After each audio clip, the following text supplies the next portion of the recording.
Harper's hands froze on the coffee pot when she heard the little girl's voice pierce through the silent restaurant. "No! I want her!" Every head in the room turned. The small girl with dark curls broke free from her father's hand and ran, not toward the three elegant women in designer dresses standing by the private table, but straight toward Harper in her stained waitress uniform. Harper's heart stopped as the child wrapped tiny arms around her legs. She looked up to see him, Gabriel Cassano, the man whose name made grown men tremble. His steel-gray eyes locked on hers, and in that moment everything changed. Behind him, a dozen men in black suits stood frozen. This wasn't supposed to happen. The daughter of the most powerful man in the city had just chosen a broke waitress over socialites worth millions. If you want to know how this impossible moment happened and what came after, subscribe to the channel and leave a comment telling us where you're watching from. Every view helps bring more stories like this one. Now let's go back to where it all began. Harper Quinn had exactly $47 in her bank account when Gabriel Cassano walked into Mike's diner for the first time. She was wiping down table 6, the one with the wobbly leg she'd learned to avoid, when the bell above the door chimed. The sound wasn't unusual.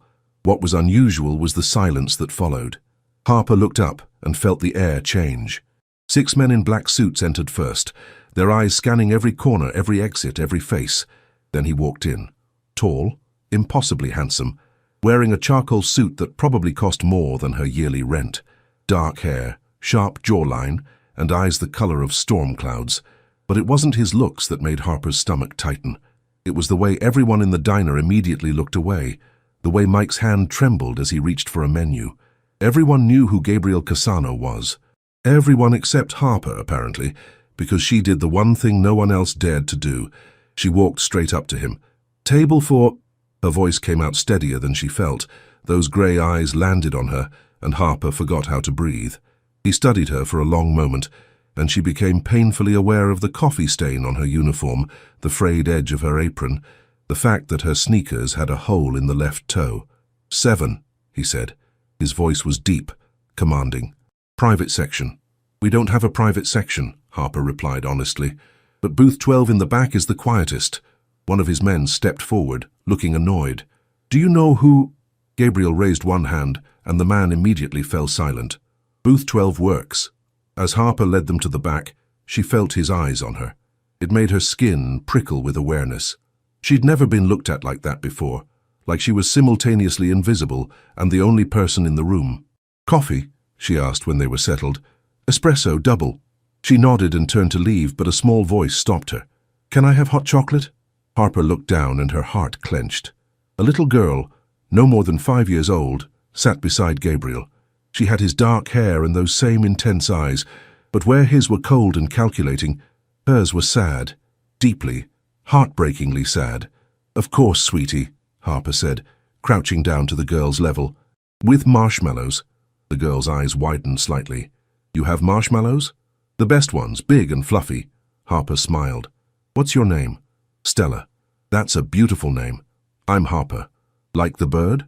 For the first time, something like curiosity flickered in those sad eyes. "Exactly like the bird."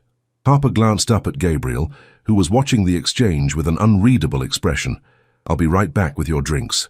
In the kitchen, Harper's hands shook as she prepared the espresso. Mike grabbed her arm. "Do you have any idea who that is?" he hissed. "A customer. That's Gabriel Cassano. He runs half the city. People who cross him disappear." Harper's stomach dropped, but she forced herself to stay calm. "Well, he's not going to make me disappear for bringing him coffee." When she returned with the tray, she noticed Stella had moved closer to the window, staring out at the rain. Harper set the espresso in front of Gabriel, then carried the hot chocolate to Stella. "Here you go, sweetie. I added extra marshmallows." Stella looked at the mug, then up at Harper. "My mama used to make it like this." The words hung in the air. Past tense. Used to. Harper's chest tightened. She had good taste then. "She's gone now," Stella whispered. "Papa says she's not coming back." Harper didn't know what to say. She glanced at Gabriel and saw something crack in his expression, just for a second, before that cold mask slammed back into place. "Stella," he said quietly, "drink your chocolate." The little girl obeyed, but Harper noticed how her small hands wrapped around the mug, like it was the only warm thing in her world. For the next hour, Harper tried to stay busy with other tables, but her eyes kept drifting back to booth 12. Gabriel made phone calls in Italian, sharp, commanding words she didn't understand. His men stood guard, never sitting, never relaxing. But Stella just stared out the window, barely touching her hot chocolate. It was heartbreaking. When Harper brought the check, Gabriel handed her a black credit card without looking at the amount. As she processed it, Stella tugged on her father's sleeve. "Papa, can we come back?" she asked softly. Gabriel's jaw tightened. "We'll see, Piccola." "But the marshmallows—" Harper's heart broke a little more. She made a decision that was probably stupid but felt necessary. "You can come back any time, Stella. I work every day except Sundays." Those grey eyes snapped up to Harper's face. Gabriel looked at her like he was seeing her for the first time, really seeing her. There was something dangerous in that look, something that made Harper's pulse race. "Every day," he repeated slowly. "Every day," Harper confirmed, meeting his gaze even though everything in her screamed to look away. A strange silence stretched between them. Then Gabriel stood, buttoning his suit jacket. He was even taller up close, and Harper had to tilt her head back to maintain eye contact. "What's your full name?" he asked. "Harper Quinn." He nodded once, then reached into his pocket and pulled out a stack of bills. He placed them on the table, hundreds, at least 5 of them, and Harper's eyes widened. "The bill was only for the extra marshmallows," he cut her off. His voice was softer now, almost gentle, "and for being kind to my daughter." Before Harper could protest, he placed a hand on Stella's shoulder and guided her toward the door. The little girl looked back once, waving shyly. Harper waved back, her mind spinning. As the black SUVs pulled away from the diner, Mike appeared at her side. "You just caught the attention of the most dangerous man in the city," he said quietly. "I hope you know what you're doing." Harper stared at the $500 on the table, then out the window where the rain was washing away the tire tracks. She didn't know what she was doing, but something told her that her life had just changed forever, and she was right.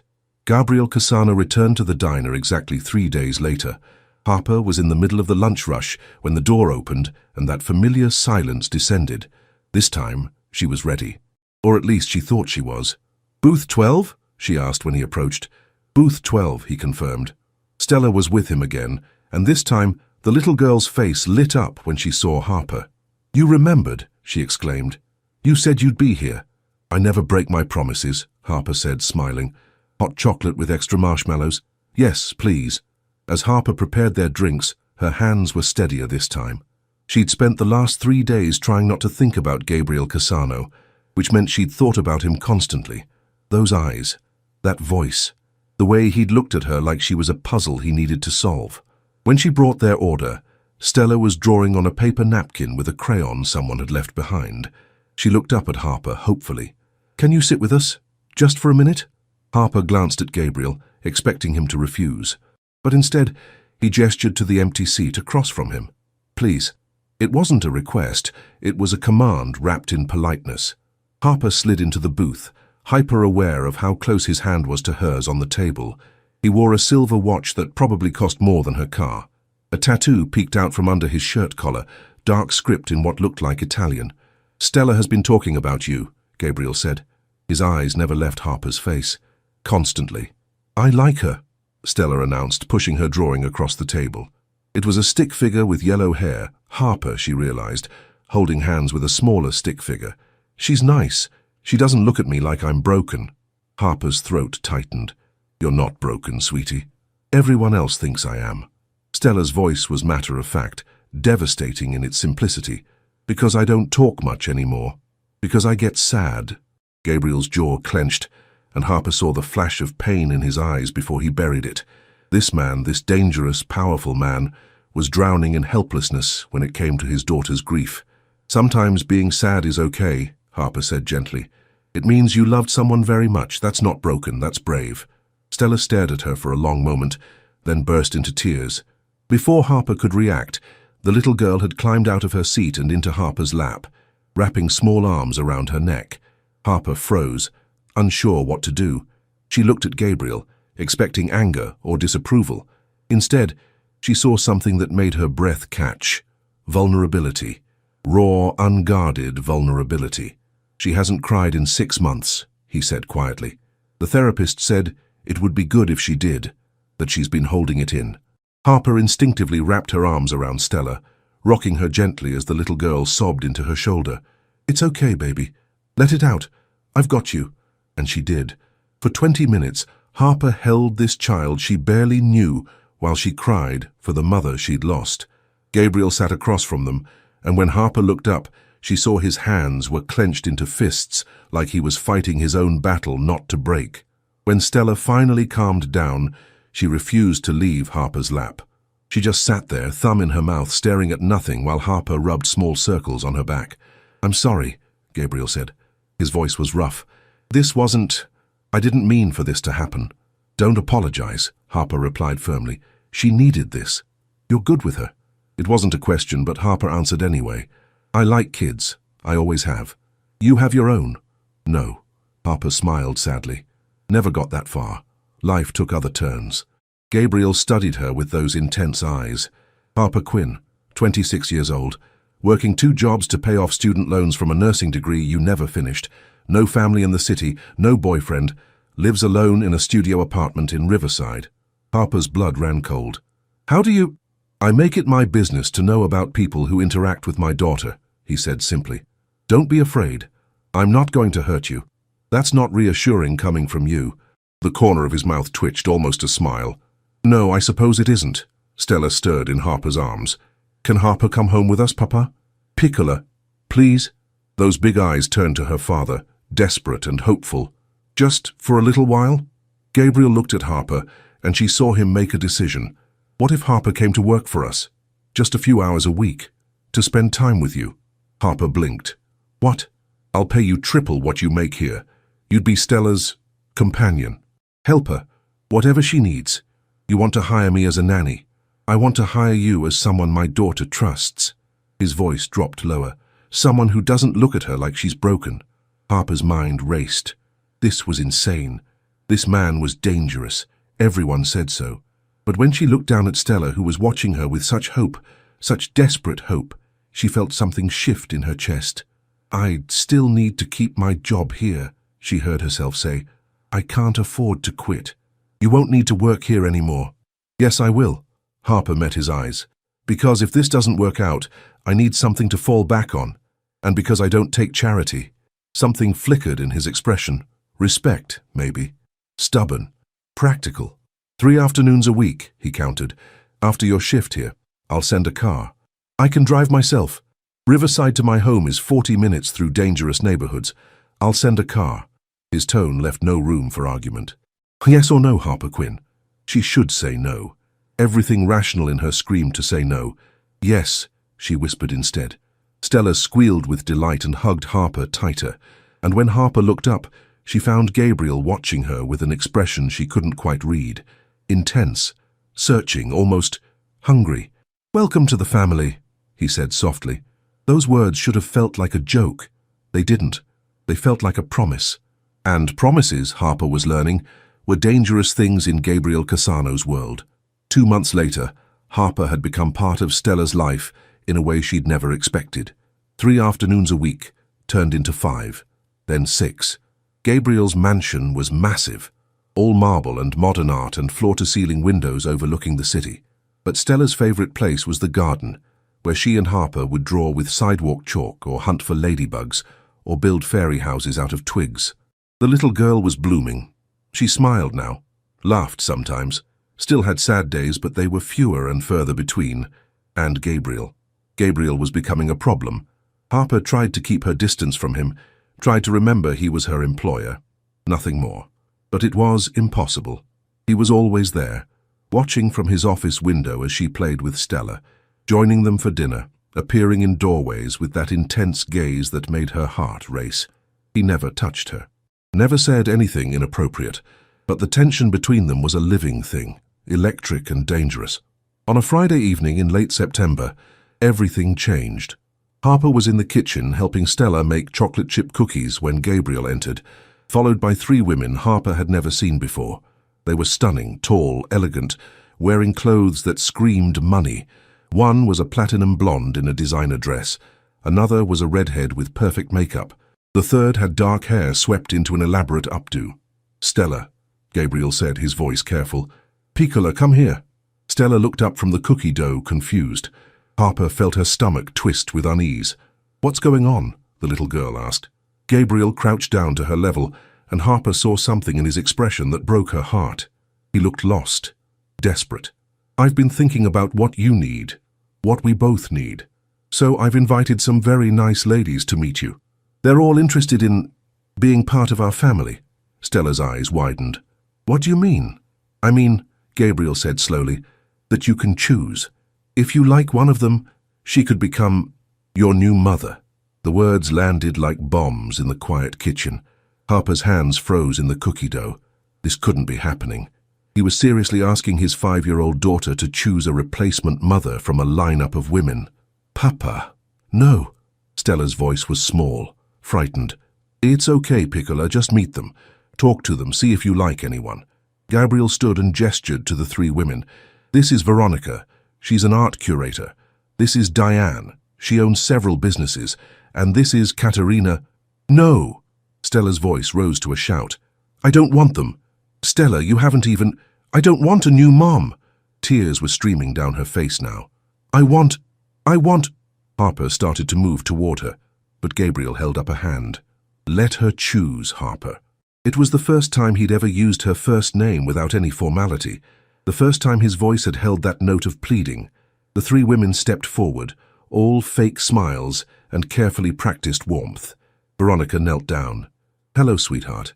I love art just like you. We could paint together. Go away, Stella screamed. Diane tried next. I have a house in the Hamptons. We could go there in the summer. I don't want you. Katerina didn't even get a word out before Stella ran. She didn't run to her room like everyone expected. She didn't run to Gabriel. She ran straight to Harper and wrapped her arms around Harper's legs, sobbing into her flower-covered jeans. I want Harper, she cried. Papa, I want Harper to be my mum. Please, please, I don't want anyone else. The room fell absolutely silent. Harper's heart stopped. She looked down at this little girl clinging to her, then up at Gabriel. His face had gone pale, his eyes wide with shock. The 3 women looked insulted, angry, confused. Stella, that's not... Harper isn't... Gabriel's voice trailed off. She is, Stella insisted, her small hands fisting in Harper's clothes. She reads me stories. She knows how I like my marshmallows. She doesn't get mad when I'm sad. She's the one I want, Papa. Her. Harper couldn't move, couldn't breathe. This wasn't supposed to happen. She was just the hired help. She had no business being part of this family, no matter how much she'd grown to love Stella over the past 2 months. Love. Oh, God. She'd fallen in love with this child. Young lady, Veronica said coldly, you can't just choose the help. Don't. Gabriel's voice cut through the room like a blade. His eyes were on Harper now, only on Harper, and the intensity in them made her knees weak. Don't finish that sentence. He walked toward them slowly, and Harper couldn't read his expression. Was he angry? Disappointed? When he reached them, he knelt down beside Stella. Piccola, he said gently, Harper has her own life, her own dreams. You can't just... Does she want to leave? Stella hiccuped. Harper, do you want to leave me? And there it was. The question that changed everything. Harper looked down at those tear-stained cheeks, those desperate eyes. She thought about going back to her empty studio apartment. Thought about never seeing Stella's smile again, never hearing her laugh.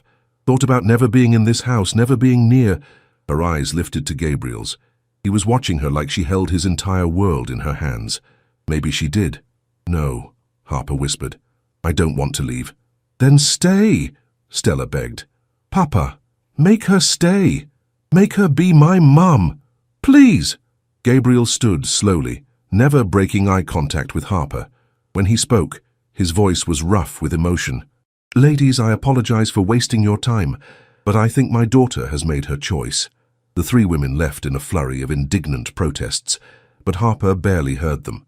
She was too focused on Gabriel, who had taken a step closer, close enough that she could smell his cologne, cedar and smoke, and something uniquely him. You don't have to do this, he said quietly. Say the word, and I'll explain to Stella that... I love her, Harper interrupted. The words tumbled out before she could stop them. I know I shouldn't. I know I'm nobody, but I love her, Gabriel. And I can't leave her. I can't. Something broke in his expression. You're not nobody. I'm a waitress with $47 in my bank account. You're the woman my daughter chose." His hand lifted, hesitated, then gently cupped her cheek. His thumb brushed away a flour smudge she didn't know was there. "And she's not the only one who doesn't want you to leave." Harper's breath caught. "Gabriel, stay," he whispered. "Not as an employee, not as a nanny. Stay as part of this family, as Stella's mother, as my—" He seemed to struggle with the words. "As mine. You can't want—" "I want!" His voice was fierce now. "I've wanted since the moment you crouched down to meet my daughter's eyes in that diner. I've wanted since you held her while she cried. I've wanted every time I've watched you in my garden, in my home, making her smile, making me feel things I thought I'd forgotten how to feel." "I don't understand," Harper breathed. "Then let me make it clear." He leaned closer, and she felt his breath on her lips. "Marry me, Harper Quinn, not for convenience, not for show. Marry me because my daughter loves you, because I—" His jaw clenched. "Because I'm falling in love with you too." The world tilted. Before Harper could respond, before she could even process what he'd just said, Stella's voice piped up between them. "Does this mean Harper is staying forever?" Gabriel and Harper looked down at the little girl whose tears had stopped, replaced by tentative hope. "That depends," Gabriel said, his eyes never leaving Harper's. "What do you say, Tesoro? Will you take a chance on us?" Harper thought about all the reasons she should say no. The danger, the impossibility, the fact that she barely knew this man. But then she thought about Stella's laugh, about Gabriel's hidden vulnerability, about the family they could become. Sometimes the bravest thing you can do is say yes to the unknown. "Yes," Harper whispered. Stella screamed with joy. Gabriel's hand slid into Harper's hair, and he kissed her. Not gentle, not tentative, but with all the pent-up longing of 2 months watching and wanting and waiting. When they finally broke apart, Harper was breathless. "Welcome to the family," Gabriel murmured against her lips. For real this time. And Harper realized that sometimes fairy tales do come true. They just look a little different than you expected. 3 weeks after Harper agreed to marry Gabriel, she learned that fairy tales always have a villain. The engagement ring on her finger felt foreign, a massive diamond that Gabriel had insisted on despite her protests. She'd moved into the mansion officially now, into a bedroom that connected to Stella's through a shared bathroom. Not Gabriel's room, not yet. He was taking things slow, respecting her boundaries even though the tension between them grew more unbearable every day. They were a family now, but they weren't family yet. Not completely. Harper was beginning to think Gabriel was waiting for something. Some sign that she was ready for more. The problem was she'd been ready since that first kiss in the kitchen. But every time she tried to bring it up, Stella would appear, or his phone would ring with business that couldn't wait, or Harper's own courage would fail her. On a Tuesday morning, everything changed. Harper had just dropped Stella off at her private school when the black car appeared in her rearview mirror. At first, she thought it was one of Gabriel's men. He always had someone following her now, for protection. But this car was wrong, different. It didn't keep the usual respectful distance. It was getting closer. Harper's heart started to race. She pressed the gas pedal, but the car matched her speed. Her phone rang, Gabriel's number. "Turn right at the next light," his voice barked before she could say hello. "Now, Harper." She obeyed, tires screeching. "What's happening?" "You're being followed. Marco is 2 minutes behind you. Just keep driving. Don't stop for anything." "Gabriel, I'm scared." "I know, Tesoro, I know. But I've got you. Just trust me." She did. God help her, she did. The next few minutes were a blur of racing through red lights, sharp turns, her knuckles white on the steering wheel.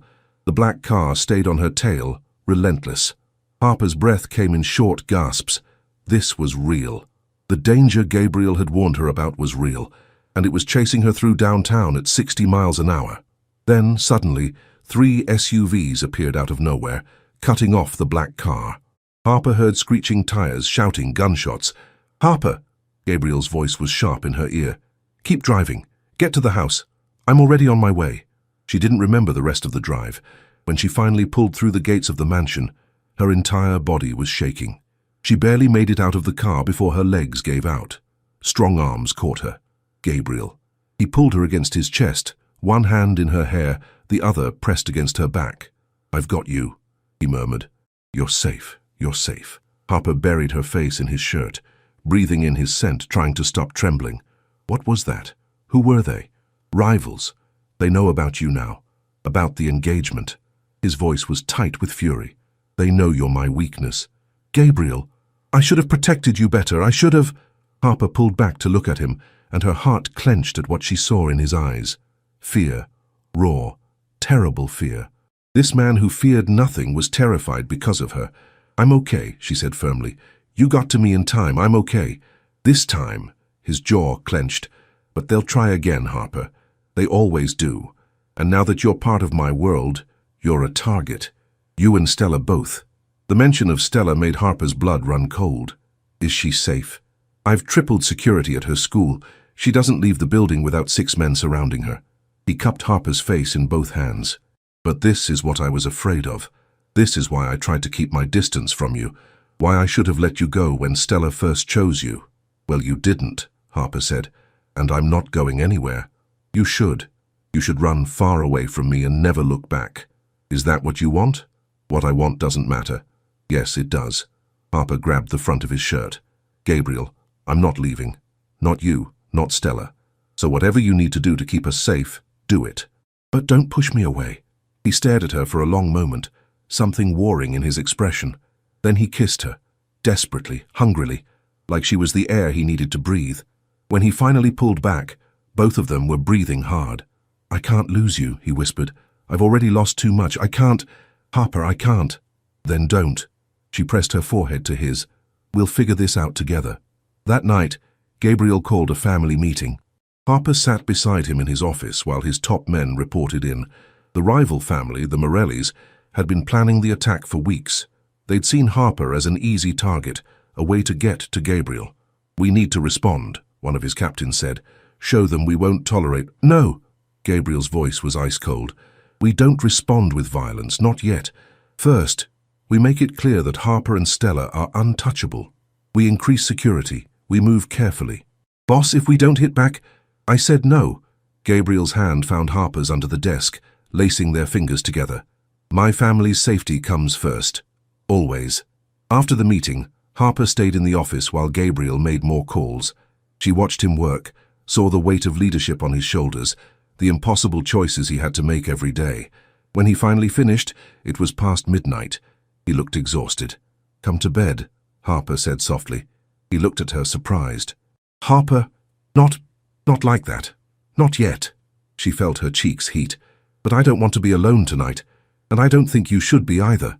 Gabriel stood slowly, walked to her, pulled her into his arms. Are you sure? I'm sure. He led her upstairs, not to her room or his, but to Stella's. The little girl was fast asleep, curls spread across her pillow, nightlight casting soft shadows. Gabriel and Harper stood in the doorway, watching her breathe. She's everything to me, Gabriel whispered. And now you are too.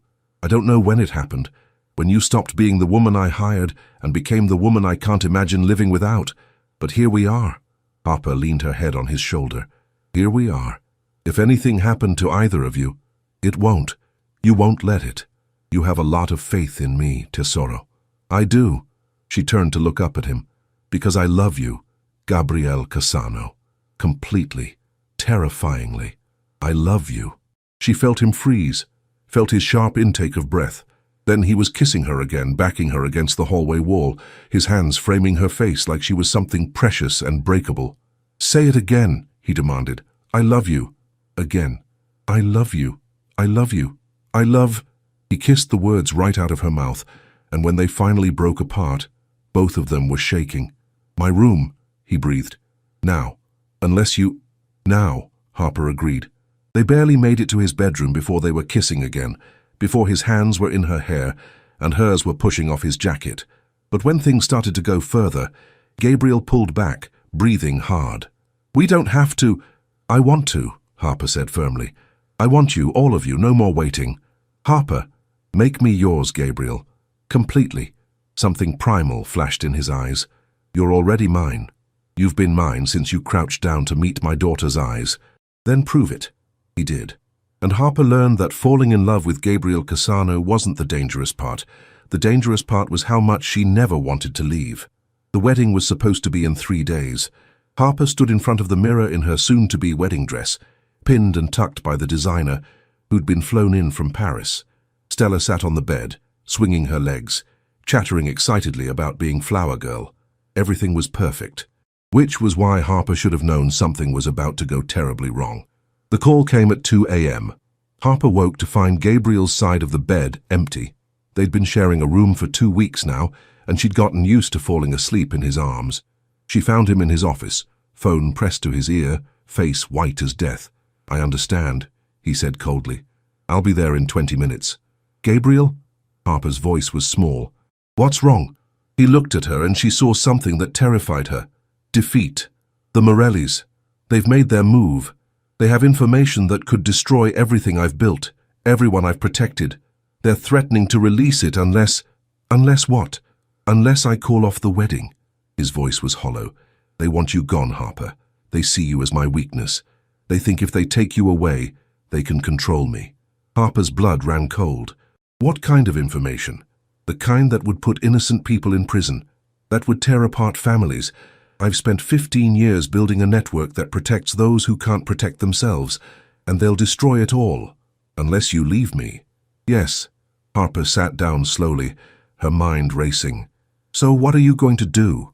Gabriel moved to her, kneeling in front of her chair, taking her hands in his. I'm going to choose you. I'm going to tell them to go to hell and deal with whatever consequences come, because I'm not giving you up. I'm not losing you. Gabriel, no. Yes. His voice was fierce. I lost my first wife to cancer. I watched her die slowly, watched Stella lose her mother, and I swore I'd never love again, never give anyone that kind of power over me. But then you walked into my life with your kind eyes and your stubborn pride, and your way of making my daughter smile. And I fell anyway. I fell so damn hard, Harper. So no, I'm not walking away from you. I don't care what it costs. Tears streamed down Harper's face.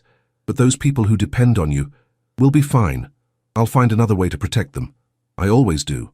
What if you can't? What if by choosing me you're destroying everything good you've ever done? Then that's my choice to make. Harper looked at this man kneeling before her, this powerful, dangerous man who was willing to sacrifice everything for her, and she knew what she had to do. No, she whispered. Gabriel froze. What? I won't let you give up everything for me. I won't be the reason good people suffer. She stood, pulling her hands from his. Call off the wedding. Harper, you said I always have a choice, Gabriel. This is mine. I choose to walk away. No. He stood too, his voice shaking. No. Harper, you can't. I can and I am. Because I love you. Because I love Stella. And because sometimes love means letting go. She was crying openly now. Tell them they win. Call off the wedding. Protect your people. I don't want to protect them. Gabriel's voice cracked. I want you. You can't have both. They stood in terrible silence, the weight of the impossible choice crushing them both. Then Stella's small voice came from the doorway. Harper, Papa, why are you yelling? They both turned to find the little girl standing there in her nightgown, clutching her stuffed bear, tears already forming in her eyes. Oh, baby, Harper breathed, moving toward her. We didn't mean to wake you. Are you leaving? Stella's voice was tiny, terrified. Is Harper leaving us, Papa? Gabriel looked like he'd been shot. He opened his mouth, but no words came out. Harper knelt in front of Stella, taking her small hands. Sweetie, sometimes grown-ups have to make really hard choices. No, Stella screamed. She threw herself at Harper, wrapping around her like a lifeline. You can't leave, you promised. You said you'd stay forever. I know, but you promised. The little girl was sobbing now. You're supposed to be my mom. You're supposed to stay.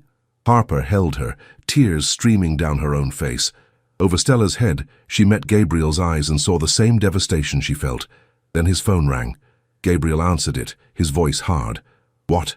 He listened for a moment, his expression changing. Are you certain? More listening. When? A long pause. I see. Thank you, Marco. He hung up and looked at Harper with something like wonder in his eyes. What? She asked. The Morellis. Someone inside their organization just leaked every piece of information they had, including proof of their own criminal activities. The FBI is raiding their headquarters right now. They're finished. Harper blinked. What? How? I don't know. But we're safe. You're safe. He moved toward her, toward them, dropping to his knees beside where Harper held Stella. The threat is gone, Tesoro. You don't have to leave. I don't understand. Neither do I. But I'm not questioning it. I'm not questioning this miracle that gave you back to me. He cupped her face with one hand, wrapped his other arm around both her and Stella. Marry me, Harper Quinn, in 3 days. In front of God and everyone. Marry me and be my wife and Stella's mother and the love of my life. Say yes. Please, say yes. Harper looked at this broken, beautiful family that had somehow become hers, at the little girl clinging to her, at the man who'd chosen her over everything. Yes, she whispered. Yes, yes, yes. Stella's sobs turned to laughter. Gabriel kissed Harper like she was air and he'd been drowning, and in that moment Harper realized something. Sometimes fairy tales do come true. Sometimes the girl from nowhere gets to keep the kingdom and the prince and the little princess who chose her. Sometimes love is enough. 5 years later, Harper stood in the garden of the Cassano estate watching Stella, now 10 years old, teach her little brother how to hunt for ladybugs. Gently, Luca, Stella instructed the 4-year-old. You have to be gentle or you'll scare them. Harper smiled, one hand resting on her swollen belly. Baby number 3 was due in 3 months. A girl this time, if the ultrasound was right. They were going to name her Grace. What are you thinking about, Tesoro? Gabriel's arms wrapped around her from behind, his hands settling over hers on her stomach. That I almost gave this up, Harper said quietly. That night, when I tried to walk away, but you didn't. We didn't. He pressed a kiss to her temple. We fought for this. For us. I still don't know who leaked that information to the FBI. You never found out? Gabriel was quiet for a moment. Actually, I did. About a year ago. Harper turned in his arms. What? Why didn't you tell me? Because it wasn't important. What mattered was that we were safe. He tucked a strand of hair behind her ear. But since you asked, it was Veronica. Veronica? The art curator from that night? The same. Turns out she was an undercover FBI agent. She'd been investigating the Morellis for years. When she witnessed that scene, when she saw Stella choose you, saw how much we loved you, she leaked the information early, burned her cover to protect you. Harper's eyes widened. She sacrificed her case for me? She said she saw something real that night, something worth protecting, that some things matter more than a case. Gabriel smiled. She was right. I want to thank her. I already did. On your behalf. Trust me, she knows. Stella ran up to them, breathless and excited. Mama! Mama, look! Luca found 5 ladybugs. 5! Harper's heart still swelled every time Stella called her Mama. That's amazing, baby girl. You're an excellent teacher. Luca toddled over, his dark curls, so like his father's, bouncing. Mama, da, look. Gabriel scooped up his son with one arm, keeping the other around Harper. I see, Piccolo. Very impressive. They stood there together, this impossible family that had formed from chance and choice and stubborn love. Harper thought back to that day in the diner when she'd been a broke waitress with $47 and no hope for the future. Now she had everything. Happy, Gabriel murmured in her ear. Harper looked at their children, at this man who'd given her a kingdom, at the life they'd built together.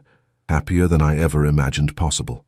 Good, he kissed her softly, because I plan on keeping you happy for the rest of our lives.